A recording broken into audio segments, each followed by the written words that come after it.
Welcome friends to another r/MaliciousCompliance video. If you want to do something nice, go ahead and press those like and subscribe buttons down below. That said, our first story of the day is by F Mintar1. You want me to abandon my position and do something else? You got it. I was around 16 at that time, male, when I was being offered to work at community center for 2 nights, making $70 a week. As a high schooler, $70 a week makes me feel like the richest kid in school, so I agreed. My main job is cafeteria assistant from 5:30 to 9 p.m., and it's extremely relaxing most of the time. I just have to prep, cook very little, handle cashier stuff, and help the main cook, which is around 80 years old, female, so she does need a bit of a physical assistant as well. It's not difficult by any means, and after a while, I started to understand the pattern on when it's busy time and when it's relaxing time. The reason they open the cafeteria around that time is, during those hours, they open the gym floor for bingo night. There's staff outside the cafeteria as well who are selling bingo tickets, number caller, greeter, and the manager. At random times, when it's usually quiet in the cafeteria, my manager asked if I can help the floor by going around selling tickets and merchandise. Usually it was at reasonable times when I know I can leave my main cook to be on her own, so I never refused. Also, the customers sometimes gave me tips when their tickets are a winner, so that's good as well. One day, when I came to one of my shifts, I suddenly felt like something was off. The hall was more packed than usual. Even a few people are standing while playing bingo, cause all the chairs and tables are occupied. By that time, I know that the cafeteria is going to be busy, so I waste no more time and get to work on lots of prepping and boiling hot dogs. I was preparing extra because I'm anticipating the dinner rush. During the prepping time, my manager suddenly came to the cafeteria and without hesitation told me to drop whatever I'm doing and go out to the floor to help her sell tickets. I told her that I just got here and my plan to prep extra for the dinner rush, but she wouldn't budge. Even the words of the main chef falls on her deaf ears. She told me that I'd prepped enough and to stop wasting time. Well, who am I to question a manager's decision, right? Cue malicious compliance. I happily obliged her order, took the tickets off her hands, and off I go. Not a minute after I got to the floor, I saw the very first customer coming to the window of the cafeteria, and I was immediately thinking, let the games begin. The customers versus manager, not the bingo. From the floor, I can see into the inside of the cafeteria, and my manager, who didn't get a chance to leave after telling me to go out, has to serve the customer because the main chef's taking over my duty to prep. However, like I mentioned earlier, the main chef is an 80-year-old senior, so her taking over my duty is almost impossible. Here's a list of my duties during prepping.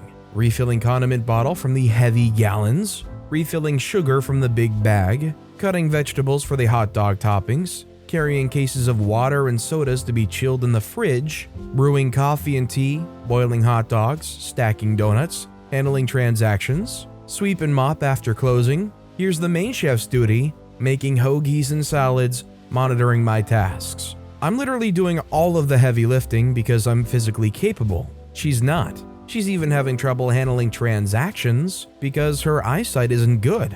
It takes her a short while to determine certain dollar bills. Anyway, that one customer at the cafeteria becomes 2, then after a few seconds, my prediction was correct. After I made it down to the end of the gym floor, I turned back and there's now a long line of customers in front of the cafeteria. I can't hear what's going on because the end of the gym floor is pretty far from the cafeteria, but I can judge by the silhouette of my manager's body movement and the customer in front of her that things do not look good. I think my manager saw me looking at the cafeteria because she's clearly waving at me, assuming telling me to go back. We don't have a microphone in the cafeteria. However, instead of walking back in line at the second column directly back to the cafeteria, I started walking to the furthest corner of the gym floor from the cafeteria, pretending to sell tickets when all I'm doing is chatting with a player during the short break. The player was my favorite customer as well, and she did buy a few tickets from me. Right after I made the transaction, the bingo caller has started to make an announcement that they're going to start again in 30 seconds. I took a quick look at the cafeteria and it looked chaotic. From the looks of the silhouette, it looks like my manager's having an argument with a couple of irate customers. Again, I'm just assuming that my manager isn't quick enough to get the order out before the game started. I was chilling there for about 25 seconds, watching the chaos unfold, before the bingo caller announced that he's going to start in 5 seconds.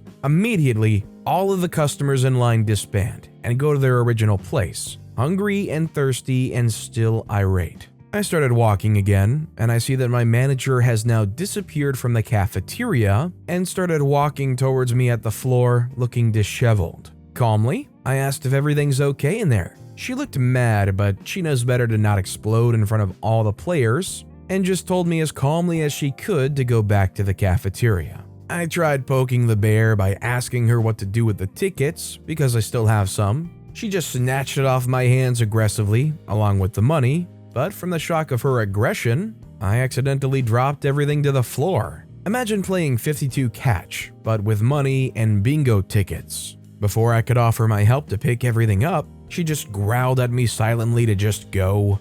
Alright then. When I'm back, it was a mess. There's water bottles and soda cans rolling on the floor. The main chef is sitting down on the chair looking exhausted. I really feel bad for her. Coffee pots are empty, condiments are smeared all over the table and so on. It's pure chaos. Luckily, I know the routine well enough to recover the situation, and at the next break, I was prepared well enough to handle the wave of customers, even the previously irate ones. The main chef is recovered enough too. Fortunately, most of the regulars already know me, so they're nice and patient with me, instead to my manager, who didn't know as much as me about the cafeteria. After the wave is over, I took the time to prep again for the next one, and suddenly my manager walked in. It looks like she calmed down just enough to compose herself to approach me. Instead of walking away, she's coming at me? Ho ho! After seeing the state of recovery I just pulled, she asked why I didn't come back when the cafeteria was busy.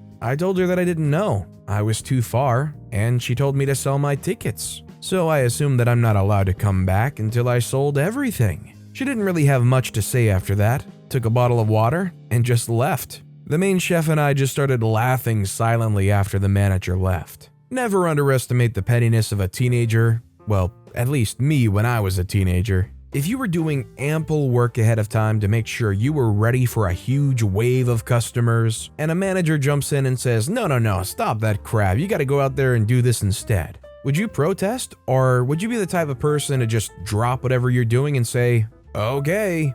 Let me know in the comments down below. Our next story is by Delish Donut. Keep all the accidental tickets? Sure thing. So I work in a food-to-go department in a semi-large grocery shop. Up until a couple of years ago, it was owned and run by a real butt of a man. Let's call him Boris. He was picky, arrogant, sexist, rude, etc., etc. He was only in for a couple hours a day, but would then be monitoring the CCTV and calling in every 5 minutes to tell someone to do something. And even worse, a couple of the managers would brown nose very hard. They would side with him, say we were sneaky in our own department and were probably stealing. Anyway, in my department, we would serve people their food, and they would put it in their cart and have to pay for it, along with the rest of their groceries, at the checkouts. We didn't handle money. We would just use a computer that would tally up all their items and produce a barcode that we could stick on their food. Now, the way the computer worked was anything we typed in, even if we canceled it out, would still be transmitted to the checkout system so the shop could record what and how much of each thing is selling. This meant, though, that items people never actually bought were still being transmitted and recorded as sold, but no transaction or money ever followed. For example, someone comes to Food to Go, orders several different items, and I tally it all up, only for the customer to change their mind and not want the food anymore, price put them off, or any other customer is always right BS, or sometimes customers just wanted to know how much a certain combination of food would cost, so we'd type it all in regardless of if they go through with it. This meant that Boris thought either the customers were shoplifting food or we, the staff, were stealing. I don't understand that logic, but I digress. To tackle this issue, we were told to start recording every single time items were input to the system, but no food was actually making its way to the checkout. Every time someone wanted to know the potential total, we'd print a ticket. Every time we mistyped or pressed the wrong button, or a customer changed their mind, or they wanted to add more on or remove something, we printed that ticket. By the end of the day, there would be dozens, if not hundreds, of tickets being recorded. Every day, we brought an A0 page covered front to back in stickers to the front office for the manager to go through. Their hearts sank every time. They had to painstakingly go through the sales and cross-reference with codes of the tickets to make sure there were no stolen goods. This was an added job that was not quick, on top of an already huge to-do list the managers had in there. Sometimes several days or weeks worth would collect before they got to it. A few months in, and this new process was abandoned. I don't know how they got around it, but another 6 months later, and Boris sold the shop. This one is 100% on Boris or whoever installed that point of sale system to not have any kind of contingency where you can record that this was canceled or negated. Like, even if it's still sent it, at least have like a flag that can show up on there that said negated or refunded or canceled, blah blah blah. This next story is by McDonald's Shower Fries. You want to enter my room without knocking because you're my parent? Okay. This story begins when I was 13-year-old female. I'm now 18. We had recently moved to a new house at this point, and my door no longer had a lock on it. Because of this, I requested my mom and stepdad knock before entering to avoid any awkward scenes. No dice. My stepdad's words were, "I'm your parent, so I don't need to knock. What are you hiding?" This made 13-year-old me very angry as I cared about my privacy a lot. I went to my dad's the weekend after, and he said this to me that sparked inspiration. If you don't want your stepdad to enter your room, make him never want to enter your room without knocking again. Cue the malicious compliance. When 13-year-old me got home from school one day, I proceeded to strip. I sat on my bed playing my 3DS and waited for the moment to come. Of course, about 30 minutes into Pokemon Super Mystery Dungeon, my stepdad barges in. "Hey, I need you to take out the... What the freak?" He slams the door at that point. "Why the freak aren't you wearing clothes?" 13-year-old me, being a smart butt, decided to say, "Well, it's very hot in here." I'd like to point out that I live in a southern state of the US, and it gets very hot during most months. And I did ask that you knock.